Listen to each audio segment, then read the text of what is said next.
The specialists are back, and Blake and I are here to break down Deal or No Deal Island episode number 3.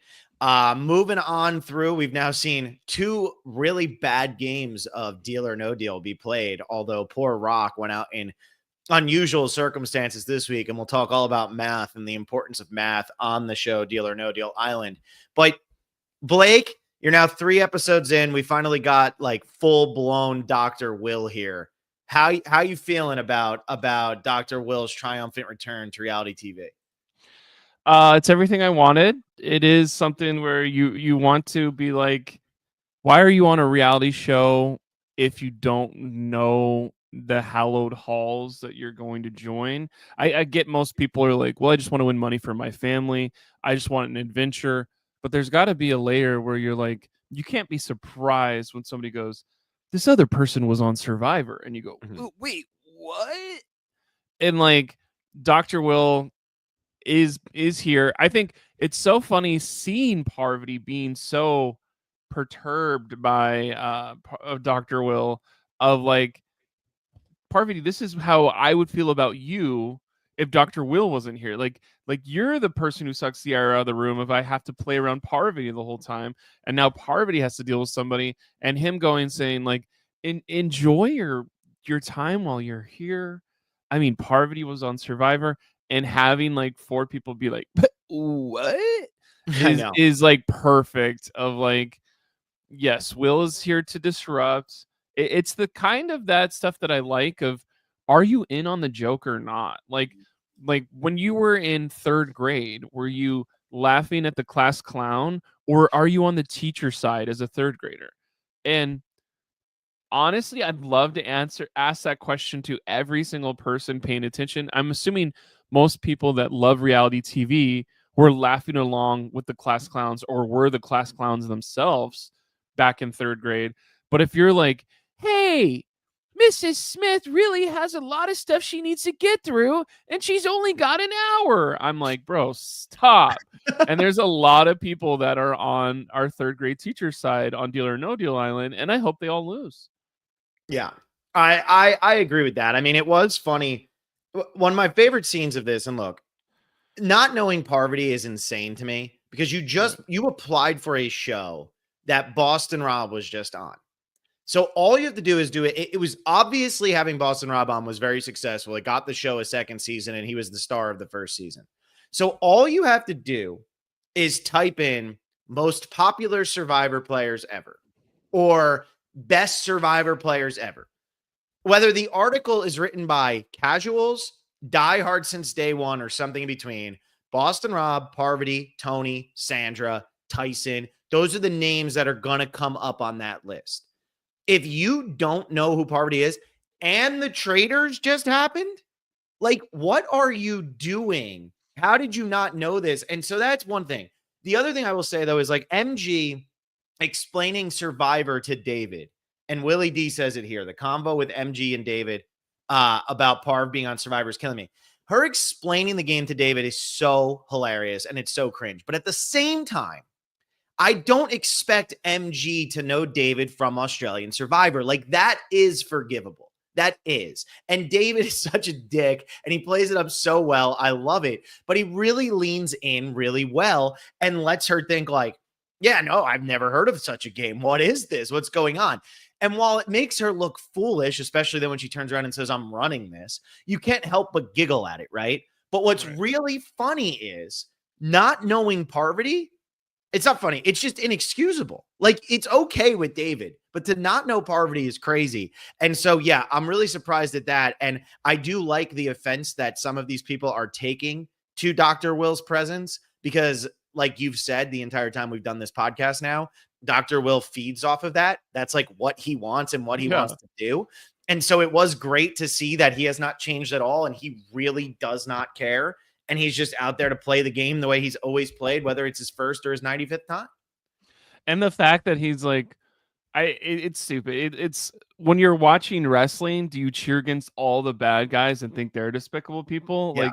Like grow up. Like you're 35 now. Like realize that there's people on reality shows that you're supposed to hate and that's their whole thing and they're going to get more checks this way, but like Dr. Will walking slow, taking extra time to get the key off, and then somehow he still beats like 5 people the cases, and you're like, what? How the hell did that happen? And like some of these people are so bad at reality TV. It's like, how are you losing to someone who's putting in a negative effort almost of like, oh, we're gonna get together and everybody's gonna vote out Rob. And it's like, well, good thing we're on the only show where you can't do that consistently. And like, don't even get me started on the deal or no deal portion of this shit. Mm-hmm. Mm-hmm. Yeah, we'll talk about that My God. for sure. I mean, come on. I know. But I think another thing that frustrated me too is like one of his main haters is CK, and she's like, oh, he's so annoying. By the way, I'm starting an all-female alliance. And it's like, Yeah, damn, you really have no idea how reality TV works. Like, you're going home next week. Bye. Yeah, so CK, let's talk about some of the newbies, because I've talked about MG and how you were saying like the class clowns and the people who don't want to have any fun. Where are you falling on these newbies? Like where's your like meter, medium meter, unwell meter? Also, I'm a little distracted right now because when I went to the Discord to send in the message that like we had done this, I saw that we were name dropped in a Cinema Blend article about the traders, which has me like flustered right now. Like I'm very excited about that, and I want the world to know. So anyway, go ahead, Blake. Cinema Blend article. I'm distracted. I'm supposed to be talking Deal or No Deal Island on Yahoo Entertainment, the front page of the entertainment world. Sheesh, dude, that's a pretty big deal. I'm not sad about it. I gotta go tweet it out. I gotta like make sure everybody knows. It's a pretty big no deal too. Got him. All right. You know what? On that note, you just talk about these players. I'm gonna put together a tweet and I'll come back to you when you're done rambling. So I will say, of our newbies, I think one thing we said out loud on a different part of our podcast extended empire is like, which one of the traders do you remember from season, or which one of the newbies from season 1 do you remember? And it's like, oh, you remember Christian and you remember the 2 people that got to the end, Andy and Quentin. And if you haven't watched those things, my bad, I just ruined that season for you. But like, it is something where who is the equivalent of those? And it really feels like Philip is going to set himself apart of, I'm the person who joined up with Parvati immediately and has been her teammate all 3 times. Nobody seems angry by it because everybody likes Parvati, and being with Parvati is a strong option because she's going to be putting her effort in. Our combined effort will get us always safe or whatever.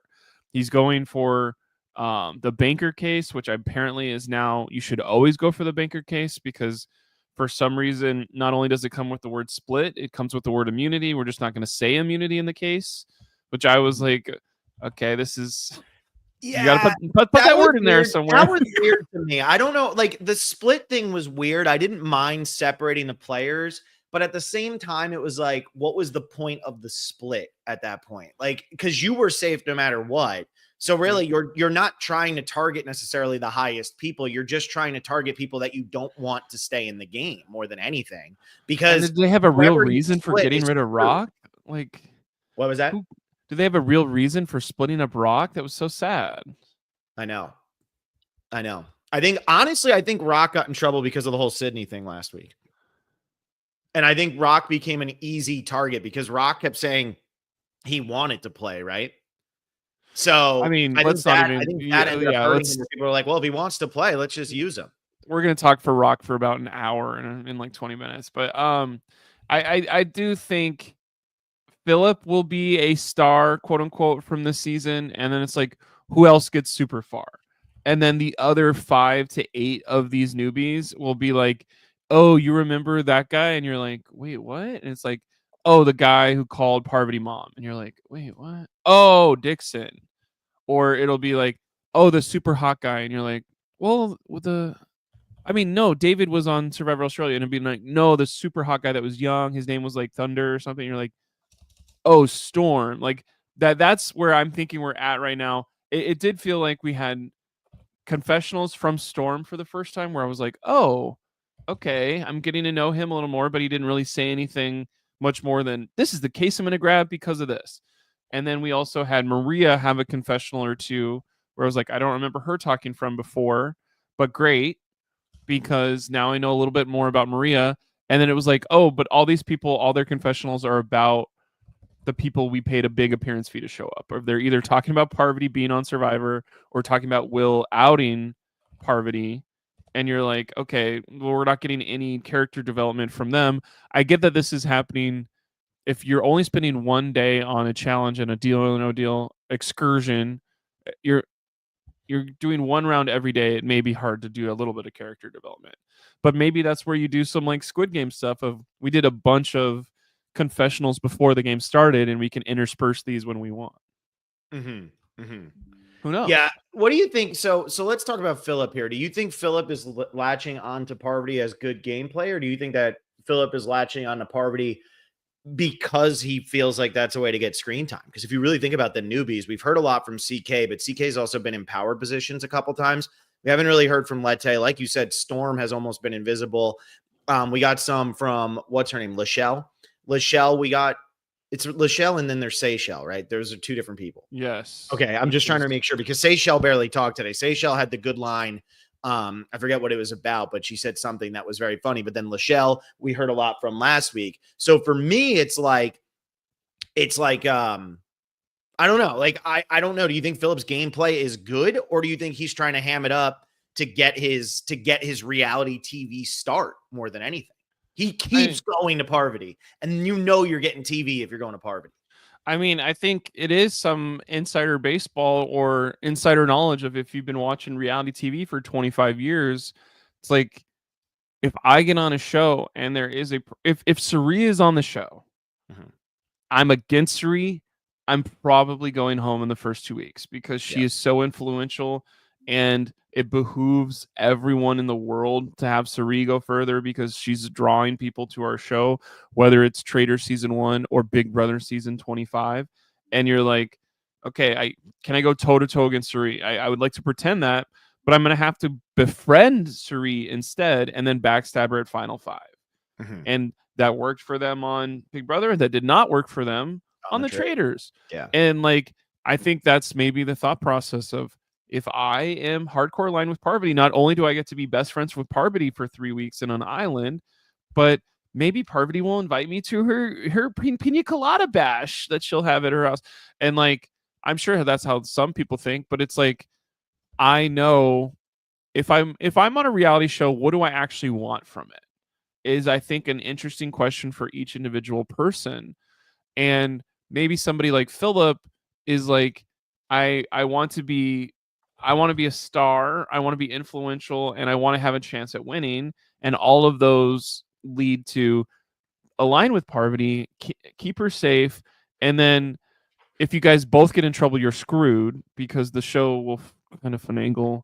Not that this is rigged ever, but like, they could be like, actually, the split case means you go home automatically. Sorry, bud. Like there's Yeah. nothing written on there where like, so you can't rig this, but like it is Yeah. hard for an audience to believe that sometimes, of like, if somebody just radios in like, get him out of here. Because like, I do think anybody that, what's going to happen is Will was seen in the previews being hoisted up above something, right? Mhm. So until we see that, Will's safe. So all this talk about, we got to get Will out immediately, I'm like, all these people that are targeting Will are about to be freaking dead in the Yeah. water face down. Well, Like, and we that also is know that Will is going to play Deal or No Deal at one point because they showed that in the initial preview of everything, right? So I I'm like 50-50 on what is going on here. So I know you didn't watch season 1, which you got a lot of comments in the last thing, which I'm glad you talk about not watching it, so that when my audio was as bad as it was last week, everybody was more focused on the fact that you didn't watch season 1 than how shitty my audio was, despite this being 10 years of doing this podcast. But so I do feel like if you watch season 1, the player that became a star was Aaron. And Aaron was the player who played with Boston Rob. And if Philip has been trying to get onto reality TV for a long time, as it seems he might have been, maybe. If Philip has been trying to get on reality TV for a long time, he knows, like, this is his chance. So what do I do with that chance? And, it comes down even last week. It's the Black Widow and the Blacker Widow and like all of that. Like he's getting his sound bites in there. I He's mean, getting ready. there's only 2 rules I live by: be black and stay in your lane. And I was like, wait, what? Yeah, exactly. No, exactly. And so that's a pretty, like he's a personality for sure. Like he knows what he's doing. And so I think he's leaning in, and you do have a lot of people going against Dr. Will right off I don't like him. He's annoying, whatever, blah, blah, blah. I mean, if it depends on kind of what you're trying to go for here, but if you're trying to go for what's going to actually get me on Deal or No Deal Island more, you should probably try to align with Dr. Will, or you want to be his primary adversary. And if you're not his primary adversary, then you're just another person, right? Yeah. So yeah, the way that this has worked out thus far, I do think the show is better for having multiple returning players from other reality TV shows. I think when it was just Boston Rob, it was a little too focused on Boston Rob. I'm enjoying the dynamic of Dr. Will versus Parvati and David working together, David being a total unknown, and then everybody else trying to navigate them while navigating each other. And it is taking some of the heat off of some of the newbies, which is a good thing, in my opinion, because the newbies need a little bit of time to get started. And Deal or No Deal Island's not a game show like The Traders where the returning players can just take over and wipe you out. At the end of the day, if somebody wins, if Rock would have won tonight, he could have just pointed at Dr. Will and said, "You're done. I don't want you." And then Dr. Will's gone. So it's a little bit easier to get rid of people in this because you don't really need to convince others. You just have to convince yourself in some situation. Convince that banker that you're worthy. I love those sound bites. You love that soundbite, Blake? Is that like one of your all-time favorites? Oh my God. When they're like, that banker is looking for someone courageous, and that banker, that woman banker that is on that boat has never seen a player like me. And you're like, what is your story producer telling you about this person? Like, like I know I keep going behind the scenes on some of this stuff, but it is like, are you guys really getting fired up to play Deal or No Deal because you want to like prove to an unknown female entity that you're worthy? Is like, I need to watch season 1 of like I don't know the lore of the island monsters. You know what it is though? It's all fake lore because it's the same time as like when he's picking the numbers tonight and he's like, I'm gonna go with 10. Like, we like 10, clap, clap, clap. It's like nobody knows. It's almost like they don't know what to do with their hands. It's like, you've been to a Survivor finale, right? I have been to a Survivor. Yeah, so you've been to a Survivor finale. So the worst one to go to. Which one did you go to again? 39. Oh yeah, we went to that one together. There you go. Okay, I knew we went together, but I couldn't remember. Okay, but like you go to a Survivor finale, and what do you do when you're at a live show? They tell you when to clap. There's an MC who's walking around at the commercial breaks while you're all at home watching. It's not Joe Manganiello. That's for it's not Joe Manganiello. Jeff Probst isn't walking around, but there's somebody walking around and be like, "What's going on? Trivia questions. Who else is here? Blah blah blah." And then you watch the show. When Jeff comes out, it's like, let's get hyped. Jeff Probst is coming out. Like, there's so much that's going on there. That's what's happening here with Deal or No Deal Island, right? It's like they're being told, get excited. It's time. It's the banker. Oh, every time somebody picks a case, like you got to get into it. They want those sound bites. They want that noise in the background. And it is funny to hear these players, but I love 10. It's like, why do you love 10? Like, why do you? Bro, so there is really, what I'm saying have is there's 10 neighbors too. This is sick, Rock. There actually is no lore, is what I'm trying to say here. Right. And like, I think the other thing that I like, you got me on a ride for Deal or No Deal Island, but like 7 episodes from now, when we're near the finale, and if anybody's going to go, what I learned from watching other people play Deal or No Deal is to stick to your heart and gun. Like, it's a game of luck. Mm-hmm. You literally have to play. Like, if any of these people went to statistician school and took what is it? Statistics. Statisticianists. If any of these were statisticianists, it's like, oh, you clearly have to do that. And none of these people are math majors. None of these people are engineers. Like, these are, I don't even remember people's jobs. Like, jobs haven't been important at all. I don't think they've told you I mean, every now and then they'll tell you, like, in case, like, I went to wrestling. But yeah, like, because it doesn't even say it on their Wikipedia, which I'm like, usually that's a big thing of like. Even in the first season, I feel like Branson might have been a poker player. And aside from that, I really didn't know what anybody did. Like, I really had no idea. Aaron was an accountant. And then that was really all we knew. Kim Mattina was just a badass. Yeah, Kim Mattina was just the older lady. Like, that was her role. That's what she was. Uh, Kim Mattina was the um, lady that Scott Glenn sees in season 3 of the Leftovers. That's pretty much like what Kim Mattina just reminded me of the entire time. Shut up. Shut up, dude. We should do a leftovers podcast. Let us know I'm how much you rewatching guys it right like. now. I'm rewatching it right now. What We just watched Two Boats and a Helicopter. is that? Season 2 or 3? No, that's season 1. That's the episode where Matt goes Okay, to the slow casino. down. I'll watch it with you. Yeah, that's where Matt goes to the casino. Okay. Yeah. I don't remember them by freaking episode title names. Back to Deal or No Deal. What did you think about Rock's He was screwed. eventual like he had no shot at winning this thing. 0% chance. He never was going to win this. And here's the situation, and this is where the game of Deal or No Deal is like broken in this version of Deal or No Deal Island, and why it ultimately is just a luck-based game no matter what. Rock had a $1.34 million case. He makes a deal for, what was it, $250,000, which if you're playing Deal or No Deal in real life and you get offered $250,000, you are like, hell yes, I am done. I have a 3 out of 4 chance of having $500 or less in my bank. I am getting out of here that's a great deal. Even if you lose out on $1.1 million.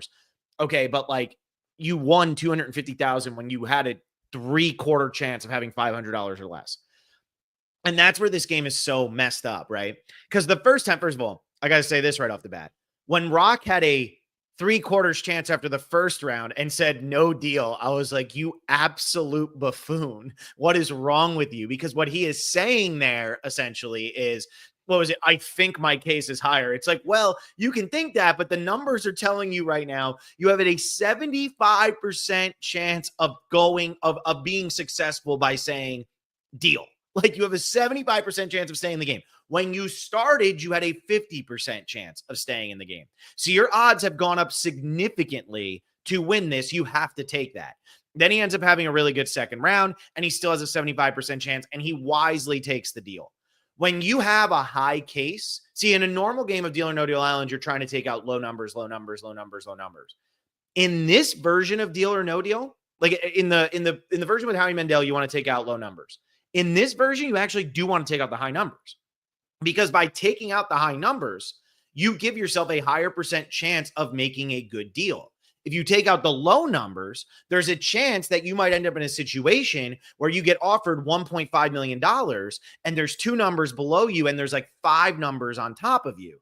And now you actually have worse of a chance of making a good deal. So you want to take out the higher numbers. So this worked out in his favor when he's getting rid of the high numbers and keeping 1. The problem for him was that when there were 8 cases left and there were 6 low and 2 high, he had 1 of the 2 high. That is the best way, though. That is the best way for it to work out in your favor, to be able to make a deal. Because otherwise, if you don't make a deal, you are banking on the fact that the money in your case is higher than whatever the final deal is. Those are the only 2 options. Either make a deal or wait until the very end. And at the very end, it's always going to be a 50-50 chance. And I think the craziest thing about this is he stopped at the worst time to stop. Of like, go ahead and take those, like, and he's pointing at everyone like, this is for you guys. 250,000. And like, I get that there's a 75% chance, but if he's like, I knew the case had the most money in it. It's like, I almost want to, I don't know if this was a strategy in season 1, but like, you always go down to your last case. Like, I don't care what it is, Joe. I'm going to hope I get one of those 4 huge values, and I'm just going to write it all the way to the end of my case and hope for the best. And until the board tells me that's impossible, I'm going to keep doing it. See, I think because who cares about the money in the end if you can't win it? No, I know, but I think he actually did this right, because he had a 75% chance of making a good deal. If you get higher than 66.7%, if you get to that 2/3 chance, I think you have to take the deal. But if, like, let's say he had played this, right, and he had 1.34, and he played it backwards, where he got rid of all the low numbers, and at the end he had 1 low number and 3 high numbers, then you just play it out to get it to 50-50 again. Because your odds are actually never going to be worse than 50-50. You can always ensure that you will get your odds back to 50-50.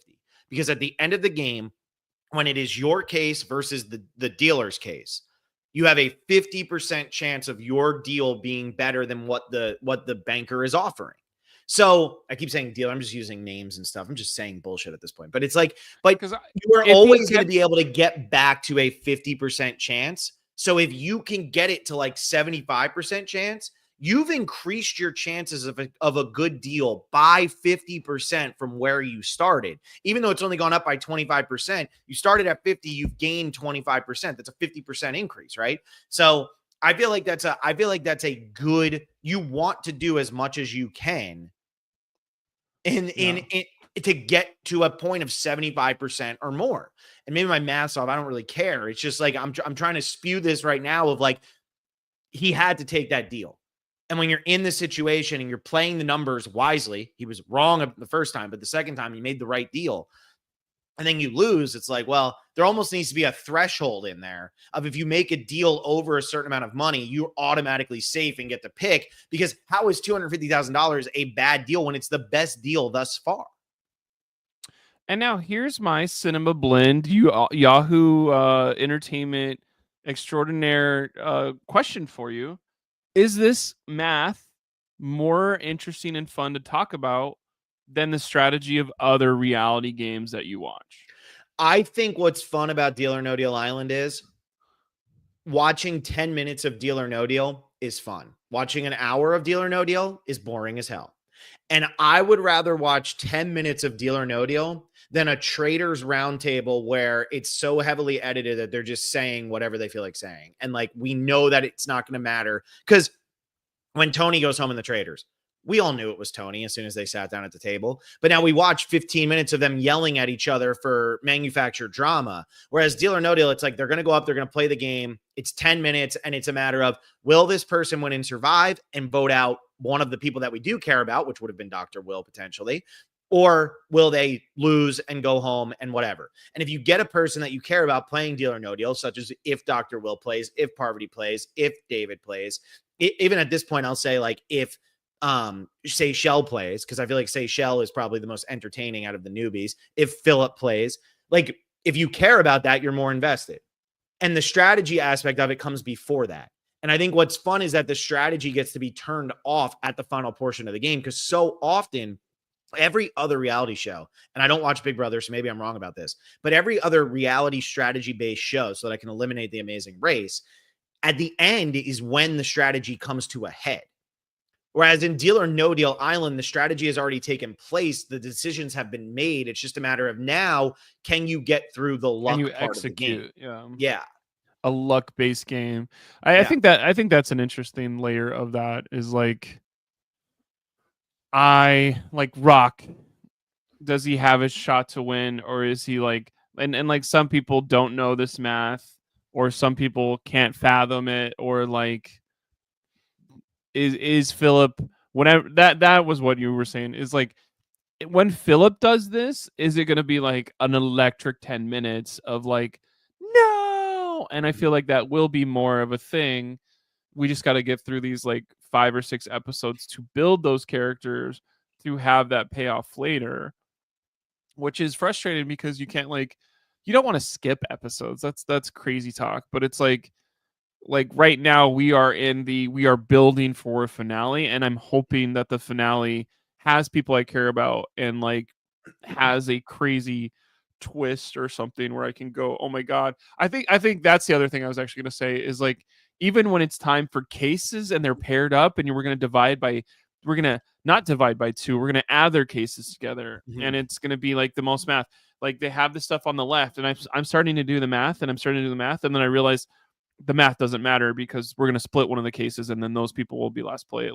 It's like, oh, okay. And then they say something about the pool is open for everyone to be eliminated. And I'm like, okay, here's the people that could play. Here's the people that could be eliminated. And here's the people that are like immune.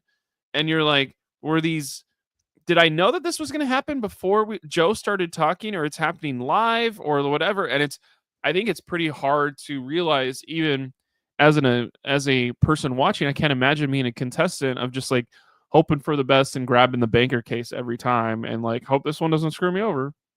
Yeah, I mean, I feel like grabbing the banker case makes sense. And in terms of like, will you get somebody at the end that's going to matter? I mean, we have 1, 2, 3, 4, 5, 6, 7, 8, 9, 10. We have 11 people left, and there's 9 episodes left. At the end of the day, one of the 3 are going to be there at the end between Parvati, Dr. Will, and David. And by that point, you're also probably going to care a lot more. Like, I would be shocked if Philip, Dixon, or MG aren't there at the end. Like, one of those 6 have to be there. So I don't know. Like, for me, I feel like the thing with Deal or No Deal Island is, are you like what Goomba says here, Phil, don't you think the most basic of math that most players don't understand correctly, a flaw game mechanic for an elimination? And it's like, I don't really think it is. I mean, this is why you should never, ever put yourself in position to play Deal or No Deal. You never want to play, because at the end of the day, you could have a 75% chance of being safe and you still end up losing. Whereas if you're not playing, really your odds are 50-50 at all times. And most of the time it's better than 50-50. But I think like when it comes to like what cases should you pick, how should you play? A lot of people are talking, do we play middle of the road? Do we try not to go for too high of numbers? Like, what are we doing? I don't know. Maybe the strategy is, if you're a player, is to go grab the banker case every time. Because today, nobody was expecting you to come in and pair off, right? That was a new twist. That was a new thing in Deal or No Deal Island, was pairing up after the fact, not knowing that was a rule. So you couldn't really prep for that.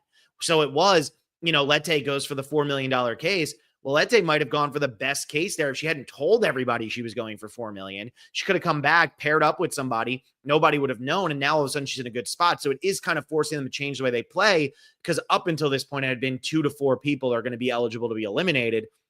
Now all of a sudden it's, hey, everybody except for these 4. So you're talking 8 people were up for elimination. I think that keeping you on your toes and not really letting you know when it is, like, not letting you prepare is what makes Deal or No Deal, I think, Deal or No Deal Island a successful game.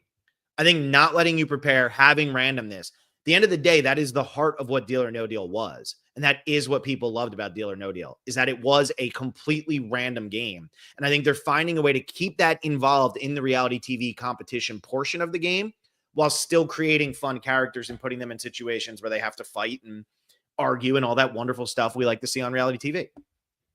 As you were talking, I was like, oh yeah. Cause like, I think one thing that's going with my last question, what you just said, and like where we could move this further is, for everybody watching, like, what is a good Deal or No Deal winner? Like, what does that look like? And one thing you may not know about Dr. Will is the first season of Big Brother was nothing like the second season. And then he kind of did what Will Hatch, or not Will Hatch. What is Will his Hatch? name? Man, we're both butchering names. Richard Hatch. Will Hatch is somebody that I've played reality games for 15 years against, so that's why I'm blowing it. Richard Hatch made the alliances and stuff for Survivor. Dr. Will is kind of the person who realized how to play Big Brother quicker than everyone else and made all of the strategy for it. So he's done it for a second season of a brand new show before. So Dr. Will is now in the same scenario as he was for Big Brother 2, of maybe the meta game for this show hasn't been developed yet.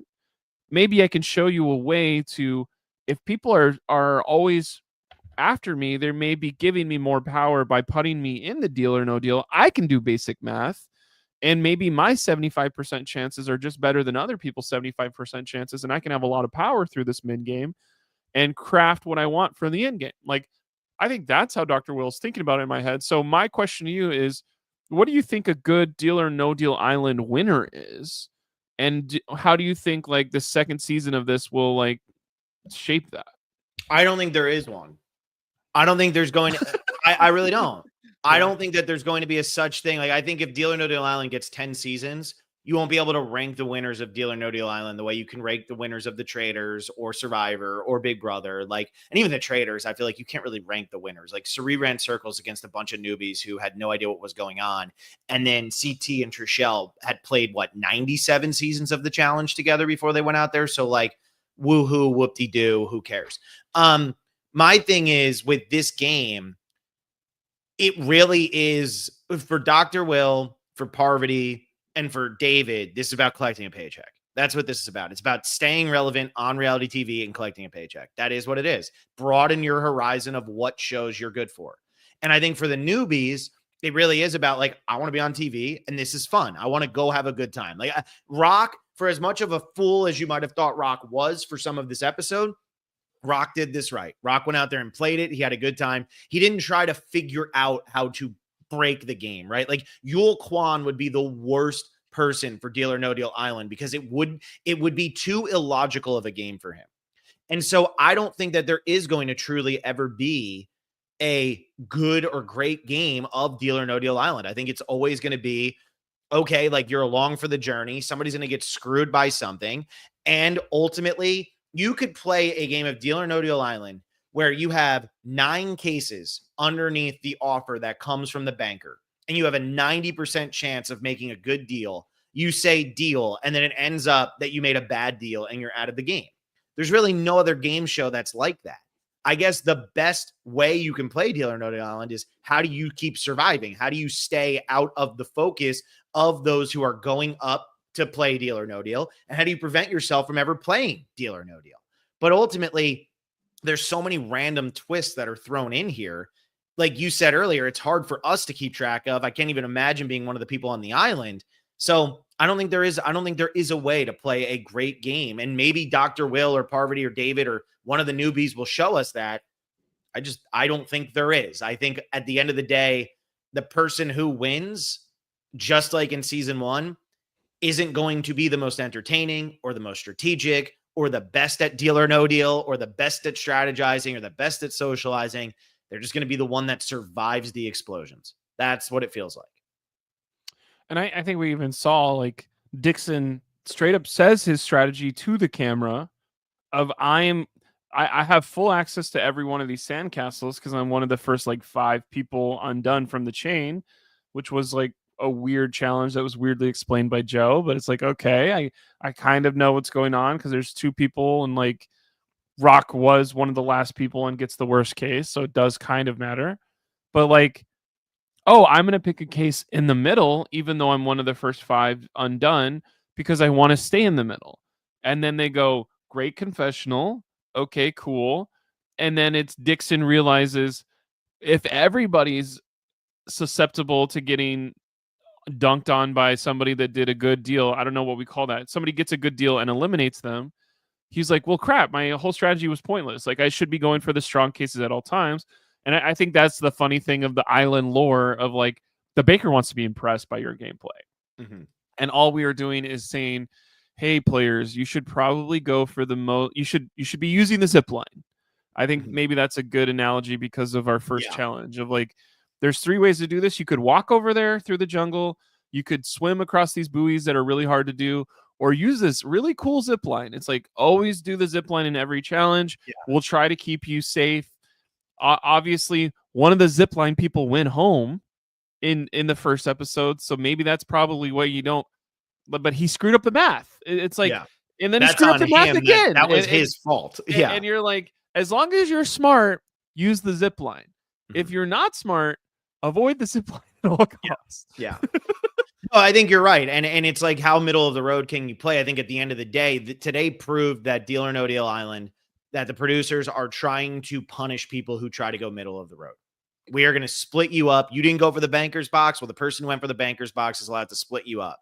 And while that ultimately could punish the people who got the most money, because nobody was safe except for the people with the highest and the people who got the banker's box, everybody who went middle of the road was punished today.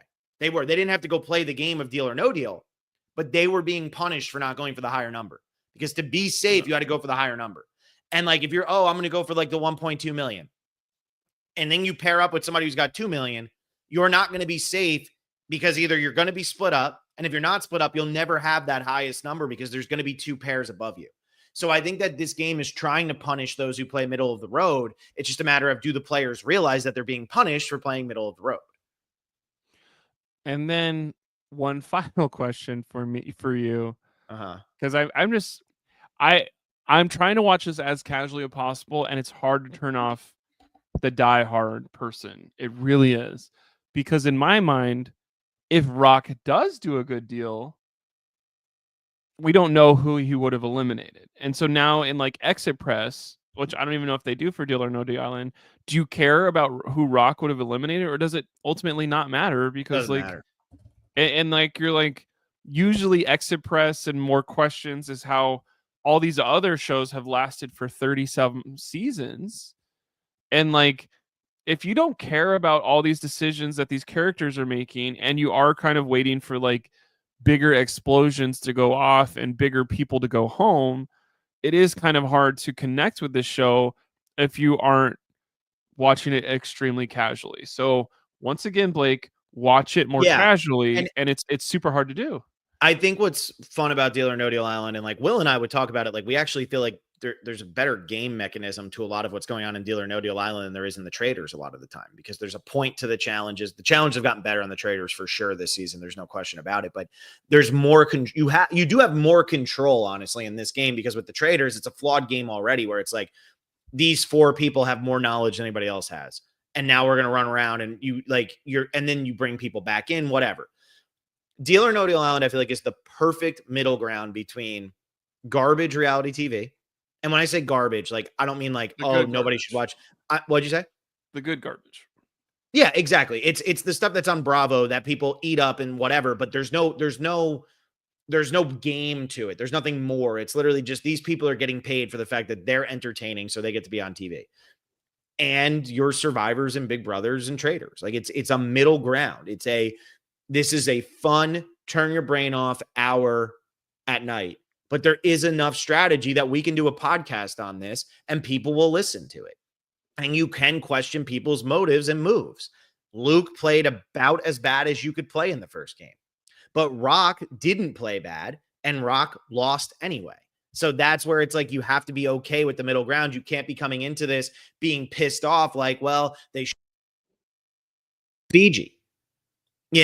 So there's nothing you can worry about. How much did you lose me for there? Anything? A lot? No. Just 4 seconds. So say the last half of your All thing I would say, again. it's like you can't get mad at this the way you would if it was like Survivor Fiji. They shouldn't have split the tribes at the merge. That's all I'm saying. Like you have to just be okay with the fact that I need to Rock be made the along for right the ride. choices and Like lost anyway. I need to be the secret 15 person that they never realize that gets eliminated right before the finale. Mm-hmm. I want to throw this up before we finish here, because then we're going to wrap this up. But Goomba says, I think they should do a heads-up game of Deal or No Deal for the elimination. The 2 up for elimination play separate games, and whoever makes the better deal survives. They would need to do 2 separate games where they couldn't see each other's results. You think that's something we're going to end up seeing at some point here? If they're doing twists upon twists on every round, I think that is something that would be cool to watch. But then I think it is like you hope those are 2 people that you care about, or you're rooting so hard for one side where it's like, I hope it's not Storm versus Parvati, and like if it is, Parvati has to win that. Yeah. Or whatever. I think it's funny because it's like, what's your favorite thing about Storm so far? His abs, pecs. Okay. All right. Like, what else are you supposed to say to that? There is nothing else to say. He had 1 confessional today. And like, what's crazy, it's, I guess, the other thing that I think Survivor's kind of outpacing people now, of my network on CBS has 90-minute episodes. Mm-hmm. But traders can say F words. So that's pretty cool. And now you're like, if one of you has 90 minutes and one of you has cuss words, which is kind of cool, actually.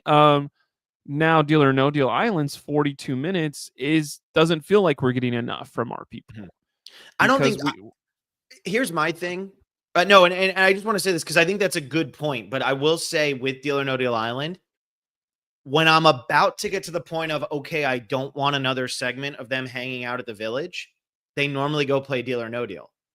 And I will say, like, this show, imagine an hour and a half episode of Deal or No Deal Island. Like, that was pretty much, the premiere was an hour and 24 minutes. And then with commercial, it was a 2-hour time slot.